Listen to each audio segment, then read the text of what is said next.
வீரப்பன் அனுபவிச்ச பிறகு நித்யானந்தன் அனுபவிச்ச பிறகு இந்த சிவசங்கர் பாபான்னு ஒருத்தன் காசிக்கெல்லாம் லோக்கலில் ஒருத்தர் எழுதிவிட்டோன்னு ஐயோ என்ன விரட்டுனாங்கிறீங்க.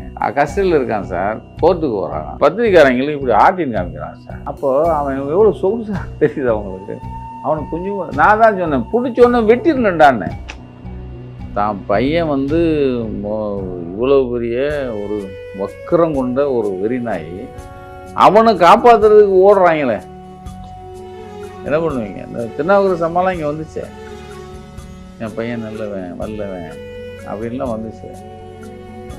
ஒன்றும் நான் என்கரேஜ் பண்ணல. நம்ம என்ன சொல்கிறது, அது அவன் பையன் அவனுக்கு நல்லவனா? நீங்கள் இப்போ எல்லோரும் சொல்லுவாங்க திருநாவுக்கரசு அவங்க அம்மாவுக்கு தெரிஞ்சால் பண்ணுவான் இதை. அவங்க அப்பாவும் ஒரு அரசியலில் தான் இருக்காரு.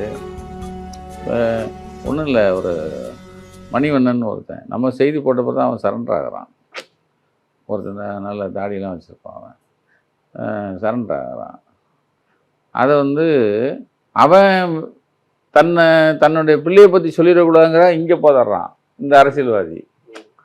அதனால் அவன்கிட்டருந்து வேறு எதுவும் வாங்கிடக்கூடாதுன்னு போலீஸ் இன்ஃப்ளூயன்ஸு. போலீஸ்காரம்மா ஒரு அம்மா இவனுக்காக அரசியல்வாதி சொல்கிறத கேட்கும்ல, அவனை துப்பாக்கி வச்சு தான் அவன்கிட்ட வாக்குமூலம் வாங்குது. வேறு எதுவும் எழுதிடக்கூடாது, அவன் எதுவும் சொல்லிடக்கூடாது, வெளியும் சொல்லிடக்கூடாது.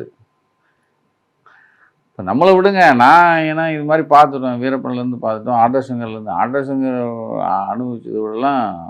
அதுக்கப்புறம் வீரப்பன் அனுபவிச்ச பிறகு நித்யானந்தன் அனுபவிச்ச பிறகு இந்த சிவசங்கர் பாபான்னு ஒருத்தன், அந்த காசிக்கெல்லாம் லோக்கலில் ஒருத்தர் எழுதிவிட்டோன்னு ஐயோ என்ன விரட்டுனாங்கிறீங்க. எனக்கு அவன் மேலே கோபமே. கஸ்டடியில் இருக்கான் சார், கோர்ட்டுக்கு வரான். பத்திரிக்காரன் நிற்கிறான், பத்திரிக்காரங்களும் இப்படி ஆட்டின்னு காமிக்கிறான் சார். அதை பார்த்தேன். அப்போது அவன் எவ்வளோ சொகுசாக தெரியுது அவங்களுக்கு. அவனுக்கு கொஞ்சம் நான் தான் சொன்னேன், பிடிச்சோன்னே வெட்டிடலண்டான்னு.